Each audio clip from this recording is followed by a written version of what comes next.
नमस्कार दोस्तों, स्वागत है आपका हमारे channel best knowledge in Hindi में। आज हम पढ़ते हैं लोकतंत्र में निर्वाचन एवं मतदाता जागरूकता, जो रीट एसएसटी सेकंड लेवल में भी जो नया टॉपिक जुड़ा है वो भी है, और उसको देख लेते हैं। हर एग्ज़ाम के लिए इम्पोर्टेंट है, तो इसको देख लेते हैं। और आप चैनल को प्लीज़ सब्सक्राइब करें, वीडियो को लाइक और शेयर ज़रूर करें। आपके लिए जो न्यू टॉपिक जुड़े हैं उनसे रिलेटेड ही मैं वीडियो ला रहा हूँ, तो आप सपोर्ट कीजिए, चैनल को सब्सक्राइब कीजिए। चलिए शुरू करते हैं। आज का थोड़ा वीडियो लंबा होगा, लेकिन इस एक ही वीडियो में इसको कंप्लीट करते हैं। तो देखिए, पूरा वीडियो देखिए, समझ लीजिए, आपके लिए नोट्स हेल्पफुल होंगे। चलिए शुरू करते हैं। लोकतंत्र में निर्वाचन एवं मतदाता जागरूकता। अब निर्वाचन क्या है, देखो। जनता द्वारा अपने मत का प्रयोग कर अपने प्रतिनिधि चुनने की जो प्रक्रिया है उसी को निर्वाचन कहते हैं। निर्वाचन की कौन कौन सी पद्धतियाँ हैं? कई पद्धतियाँ हैं, लेकिन जो सर्वाधिक प्रसिद्ध पद्धतियाँ हैं वो आप देख लीजिए। दो पद्धति है, प्रत्यक्ष चुनाव पद्धति और अप्रत्यक्ष निर्वाचन पद्धति। दो पद्धतियाँ हैं। अब देख लीजिए प्रत्यक्ष चुनाव पद्धति। थोड़ा तेज़ चलेंगे क्योंकि वीडियो लंबा हो जाएगा, नहीं तो आप इसको देख लीजिएगा फिर से। प्रत्यक्ष चुनाव पद्धति, मतदाता स्वयं अपना मत देकर अपने इच्छित प्रतिनिधियों का चुनाव करती है। लोकसभा एवं राज्य विधानसभाओं के सदस्यों का चुनाव है वो इसी पद्धति से होता है। किससे? प्रत्यक्ष चुनाव पद्धति से। निर्वाचकों एवं निर्वाचित प्रतिनिधियों के मध्य सीधा संपर्क रहता है। अब देख लीजिए अप्रत्यक्ष निर्वाचन पद्धति। जनता द्वारा न किया जाकर एक निर्वाचक मंडल द्वारा किया जाता है, वही है अप्रत्यक्ष निर्वाचन पद्धति। इस हेतु पहले क्या करते हैं, निर्वाचक मंडल के सदस्यों का निर्वाचन प्रत्यक्ष या अप्रत्यक्ष पद्धति से होता है और फिर वो चुनने का कार्य करते हैं। चलिए आगे देखिए, अप्रत्यक्ष निर्वाचन पद्धति, इसी के तहत देख लीजिए आगे। राज्यसभा के सदस्यों, राष्ट्रपति, उपराष्ट्रपति आदि के जो चुनाव होते हैं वो इसी पद्धति से होते हैं, अप्रत्यक्ष निर्वाचन पद्धति से। भारत में संसदीय लोकतंत्र है। भारत में कैसा लोकतंत्र है? संसदीय। निर्वाचन संसद द्वारा बनाए गए कानून व संवैधानिक प्रावधानों के अनुसार ही संचालित होते हैं। इसको आप ध्यान में रखिए। मुख्य इसके लिए कानून कौन सा बना है, तो वो है जन प्रतिनिधित्व अधिनियम 1951। यह है मुख्य कानून। अब देख लेते हैं भारत निर्वाचन आयोग को। ये एक निर्वाचन आयोग है चुनाव करवाने वाला, और ये स्थायी संवैधानिक निकाय है। अगर आपको पूछ लिया जाए कि भारत निर्वाचन आयोग कैसा निकाय है, तो आप वो हो जाएगा स्थायी संवैधानिक निकाय। और इसकी स्थापना कब हुई थी? 25 जनवरी 1950 को। किस अनुच्छेद के तहत में? अनुच्छेद 324 के तहत। आगे देखिए, प्रत्येक राज्य के विधानमंडल, भारत के राष्ट्रपति और उपराष्ट्रपति के पदों के लिए निर्वाचनों के संचालन की प्रक्रिया का अधीक्षण, निर्देशन व नियंत्रण करता है। कौन? भारत निर्वाचन आयोग। देश के प्रथम निर्वाचन आयुक्त कौन थे? श्री सुकुमार सेन। और ये कब बने थे? 21 मार्च 1950 को। पहली बार 2 अपर निर्वाचन आयुक्त 16 अक्टूबर 1989 को नियुक्त किए गए एवं निर्वाचन आयोग 3 सदस्यीय बनाया गया था। कब? 16 अक्टूबर 1989 को। फिर देखिए 1 अक्टूबर 1993 को पुनः 2 अपर निर्वाचन आयुक्त नियुक्त किए गए। तभी से बहुसदस्यीय चुनाव आयोग नियुक्त किया जा रहा है। कब से? 1 अक्टूबर 1993 से। चलिए आगे देखिए, आयुक्तों की नियुक्ति। राष्ट्रपति मुख्य निर्वाचन आयुक्त और अन्य निर्वाचन आयुक्तों की नियुक्ति करता है। कौन करता है? राष्ट्रपति। ध्यान में रखिएगा। और इन आयुक्तों की जो कार्यकाल है वो कितना होता है? 6 वर्ष या 65 वर्ष की आयु, जो भी पहले हो। चाहे 6 वर्ष का कार्यकाल हो या 65 वर्ष की आयु, जो भी पहले होगा। पद से इसको कौन हटा सकता है, कैसे, वो देख लीजिए। मुख्य निर्वाचन आयुक्त को पद से हटाने की प्रक्रिया है वो सर्वोच्च न्यायालय के न्यायाधीश को हटाने की प्रक्रिया के समान ही है। ठीक है, चलिए आगे। किस आधार पर साबित कदाचार या असमर्थता के आधार पर संसद के किसी भी सदन में प्रस्ताव लाया जा सकता है। 2/3 बहुमत से राष्ट्रपति के आदेश से इसको हटाया जा सकता है। अन्य निर्वाचन आयुक्तों को राष्ट्रपति या वो मुख्य निर्वाचन आयुक्त के परामर्श से हटा सकता है। ठीक है, आगे देखिए निर्वाचन प्रणाली। लोकसभा सदस्यों का निर्वाचन प्रत्यक्ष रूप से जनता द्वारा होता है। लोकसभा व राज्य विधानसभाओं के निर्वाचनों में फर्स्ट पास्ट द पोस्ट चुनाव पद्धति का प्रयोग होता है, चाहे उसको कितने भी अधिक वोट मिले हो।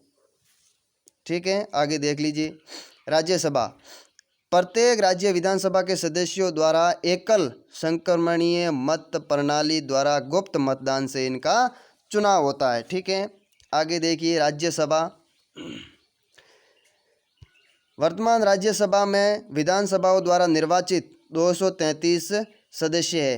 किसके द्वारा? राज्य में विधानसभाओं द्वारा निर्वाचित। ठीक है, 12 सदस्य हैं वो साहित्य, कला, विज्ञान और समाज सेवा का विशेष ज्ञान रखने वाले व्यक्तियों में से राष्ट्रपति द्वारा मनोनीत किए जाते हैं। ठीक है, सदस्यों का कार्यकाल है राज्यसभा के वो होता है 6 वर्ष का। आगे देखिए राज्य के 1/3 सदस्य प्रति 2 वर्ष पर सेवानिवृत्त होते हैं तथा उनके स्थान पर पुनः चुनाव होते हैं। राज्य के 1/3 सदस्य है वो प्रति 2 वर्ष पर सेवानिवृत्त होते हैं और उनके स्थान पर क्या होता है? पुनः चुनाव होता है। आगे देखिए राज्य विधानसभाएं। वर्तमान में भारत के 28 राज्यों में सरकार का प्रशासन चलाने के लिए विधानसभाएं प्रत्यक्ष सीधे निर्वाचित निकाय हैं।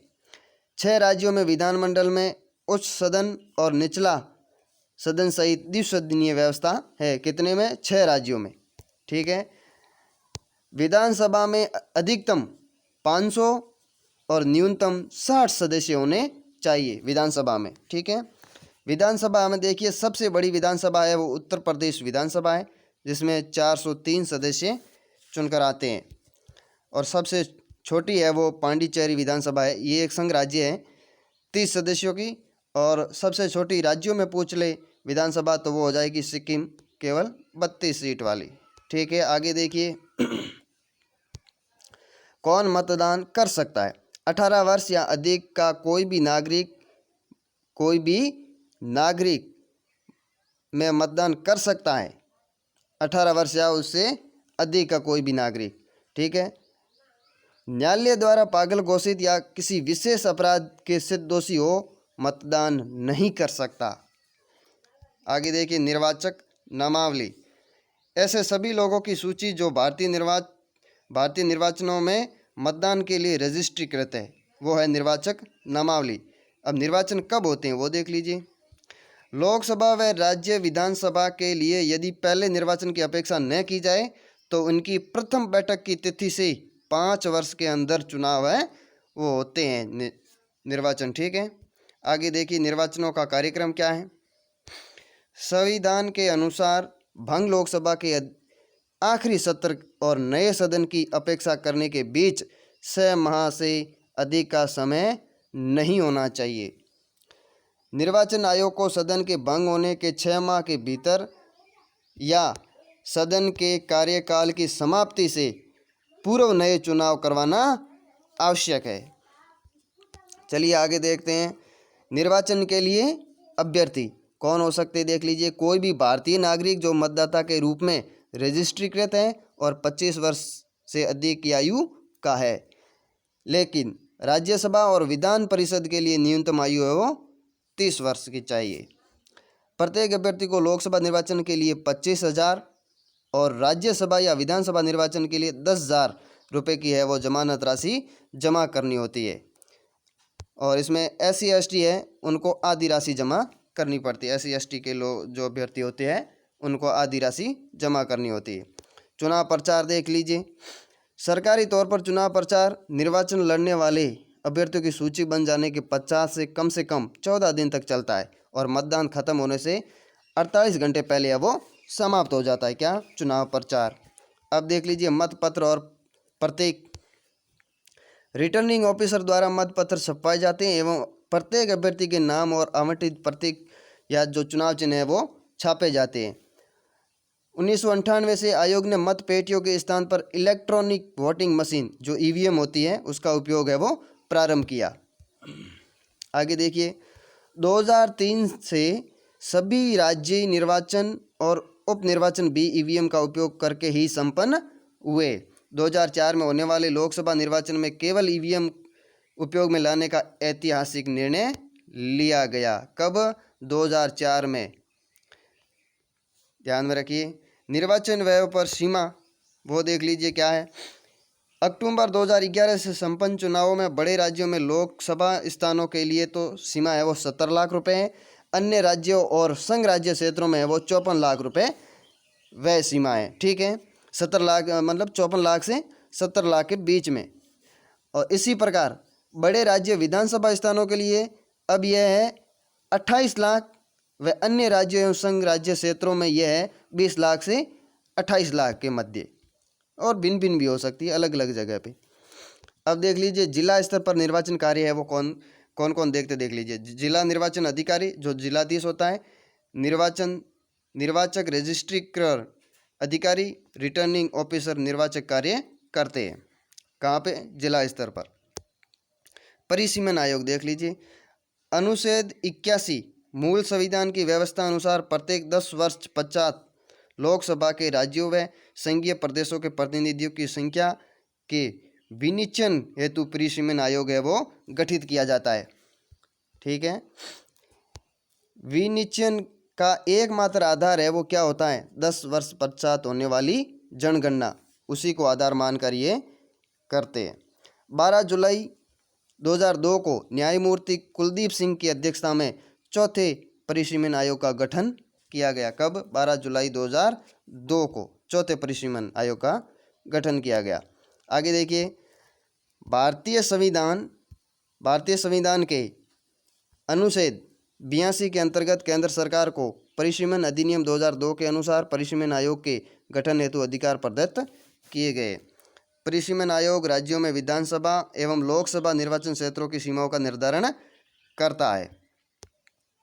आगे देखो, राजस्थान में लोकसभा के लिए 25 क्षेत्र है वो अधिसूचित हैं, जिनमें से 4 क्षेत्र हैं वो अनुसूचित जाति और 3 क्षेत्र अनुसूचित जनजाति के लिए आरक्षित है 25 में से। ठीक है, विधानसभा हेतु 200 निर्वाचन क्षेत्र अधिसूचित किए गए हैं। विधानसभा हेतु कितने? 200 निर्वाचन क्षेत्र हैं, जिनमें से 34 है वो एससी के लिए हैं और 25 है एसटी के लिए अधिसूचित। ठीक है, आगे देखिए, परिसीमन के बाद जयपुर जिले में विधानसभा सीटों की सर्वाधिक संख्या है वो वृद्धि हुई है। उस संख्या में सर्वाधिक वृद्धि हुई है वो कहाँ पे हुई है? जयपुर जिले में।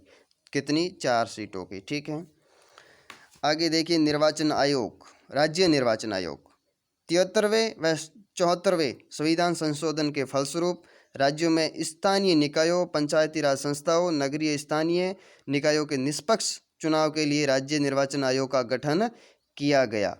कब? कौन से संविधान संशोधन के तहत में? 73वें व 74वें। आगे देखिए, इसका प्रमुख कौन होता है? इसका प्रमुख होता है वो राज्य निर्वाचन आयुक्त, और इसकी नियुक्ति है वो राज्यपाल द्वारा की जाती है। और इसको हटाया कैसे जा सकता है?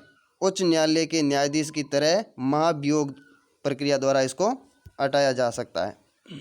आगे देखिए, मतदाता जागरूकता। मतदाता जागरूकता है वो 25 जनवरी को मनाया जाता है। मतदाता जागरूकता दिवस 25 जनवरी को मनाया जाता है। 25 जनवरी 1950 में भारत के निर्वाचन आयोग का गठन किया गया था। ध्यान में रखिएगा। मतदाता जागरूकता के लिए क्या करें? मतदाता जागरूकता के लिए क्या क्या करें वो देख लीजिए। सभी का नाम वोटर लिस्ट में दर्ज करवाए, स्कूल कॉलेजों में कार्यक्रम आयोजित करके, जगह जगह नाटकों का आयोजन करके भी किया जा सकता है, और चुनाव प्रचार एवं मीडिया प्रिंट मीडिया के माध्यम से, जो टीवी अखबार ये जो भी हैं, इनके माध्यम से मतदाता को जागरूक किया जा सकता है। आगे देखिए, चुनाव सुधार। चुनाव आयोग ने 1995 के बाद मतदाता फोटो पहचान पत्र, जिसको आप इपिक बोलते हो, का प्रयोग प्रारंभ किया। 1998 के बाद मतदान में छपे हुए मतपत्रों के स्थान पर इलेक्ट्रॉनिक वोटिंग मशीन का प्रयोग प्रारंभ किया गया। 1998 के बाद 52वें संविधान संशोधन अधिनियम 1985 के माध्यम से दल बदल पर रोक लगाई गई। ये चुनाव सुधार जो कार्य हो रहे हैं उसी के तहत है। 61वें संविधान संशोधन अधिनियम 1989 द्वारा मतदान की आयु अब 21 वर्ष से घटाकर 18 वर्ष की गई और ईवीएम के साथ में VVPAT voter verifiable paper audit trial प्रणाली वो भी प्रारंभ की गई ताकि चुनावों में पारदर्शिता आ सके। नोटा देख लीजिए, नोटा को थोड़ा। None of the above NOTA full form है ये। निर्वाचन आयोग ने ईवीएम मशीन में उम्मीदवारों की सूची के सबसे अंत में नोटा विकल्प का बटन है वो लगवाया गया ताकि मतदाता मतदान के समय इस बटन को दबाकर अपना मंतव्य है वो प्रकट कर सके, इसलिए इस नोटा बटन का उपयोग किया गया। राज्य में ERO नेट व BLO नेट का भी शुभारंभ किया गया। किस हेतु? चुनाव सुधार हेतु। तो इनका भी प्रारंभ किया गया, नेट शुभारंभ। तो ये था आपके, जिसको हमने जल्दी जल्दी में पूरा किया है। आपको अगर समझ में ना आए तो वीडियो को दोबारा देख लीजिएगा, वीडियो लंबा हो जाता है इसलिए इसको जल्दी जल्दी में किया है। तो आप सपोर्ट करते रहिए, प्लीज़ चैनल को सब्सक्राइब ज़रूर करें, वीडियो को लाइक और शेयर करें। मिलते हैं अगले किसी नए टॉपिक में, तब तक के लिए जय हिंद।